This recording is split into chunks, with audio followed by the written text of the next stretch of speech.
खबर है नजर तवाज़ा शहर के पे घोड़कीअ में आदिलपुर भरसा शाहानी बिरादरी के रहवासियों पारां बासरन खिलाफ एहतजाज किया वियो है। यासीन लाखो की रिपोर्ट मुताबिक घोड़की लॻ आदिलपुर के ॻोठ अलीबग शाहानी के रहवासियों पारां बासरन के जुल्मन खिलाफ कुरान पाक खणी ॿारनि बचन समेत एहतजाज किया है। इंसाफ़ की अपील कई वई है। आदिलपुर के ॻोठ अलीबग शाहानी के रहवासियों मोहम्मद अयूब अब्दुल मजीद सरवर माई हनीफा माई आबदा माई फातिमा शाहानी बिन कुरान पाक खणी एहतजाज किया है। उन्होंने दाहींदे चवण है तो एक महीनों पहिरें इलाके के बासर असलम शाहानी तारिक अजहर सलीम नदीम शाहानी अबिन असांजे पीरसन सरदार बख्श शाहानी के कत्ल किया। बाद में उन्होंने असांजी 16 जरीब ज़मीन ते पिण कब्जो किया है।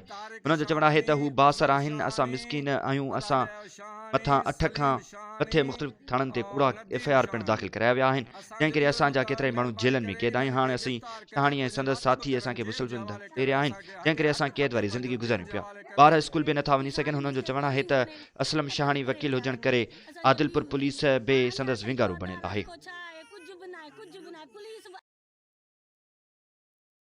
उन्होंने चवण है तो असां केतरा भेरा SSP घोटकी तोड़े SHO आदिलपुर वटि कुरान पाक खणी इंसाफ़ लाइ दायूं आहे, पर इंसाफ़ न मिली सके। उन मौके ते ॻोठाणनि चीफ जस्टिस ऑफ सेशन जज IG सिंध DIG सखर ऐं SSP घोटकीअ खे अपील कई तो खुदारा बासरनि खिलाफ़ कानूनी कार्रवाई करे इंसाफ़ फराहम कयो वञे।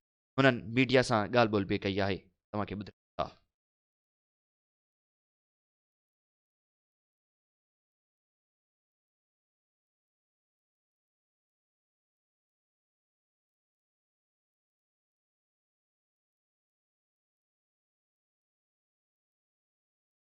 जवाबदार असलम शाहानी, तारिक शाहानी, अजहर शाहानी, अलादेव शाहानी, सलीम शाहानी, नदीम शाहानी। असांजो इहो ई मुताबिक़ महिरबानी करे इन्हनि खे गिरफ़्तार करे पंहिंजो लाकब करनि, जेल जे हवाले करनि। असांखे हक़ खपे पंहिंजो जेल जे हवाले करनि। गोलियूं हाणे कतल करे विया आहिनि असांजे पीउ खे। हा अञा ताईं को अदालत को छा आहे, कुझु बि न आहे, कुझु बि न आहे। पुलिस बि अंधो थी वियो, ये समझ पैसनि जे अॻियां कुझु बि न आहे। खान जाम को बि अदालत नथो करे। तव्हां ॿुधायो का वज़ीरनि जे लाइ आहे अदालत, नवाज़ शरीफ़ जे लाइ आहे अदालत, मथां लथो आहे असलम। तव्हां ॿुधायो खुलेआम था हलो कोर्ट, अॼु हलो तव्हांखे वठी वञा खुलेआम कोर्ट में घुमे थो, भाटिया घुमनि था। अगरि असां चऊं था त असांखे फ़ोन था करनि त तव्हांखे हिक ॿिए जो सिर खाईंदासीं, पोइ असां हथु ॾींदासीं। ईअं छो ज़ुल्म?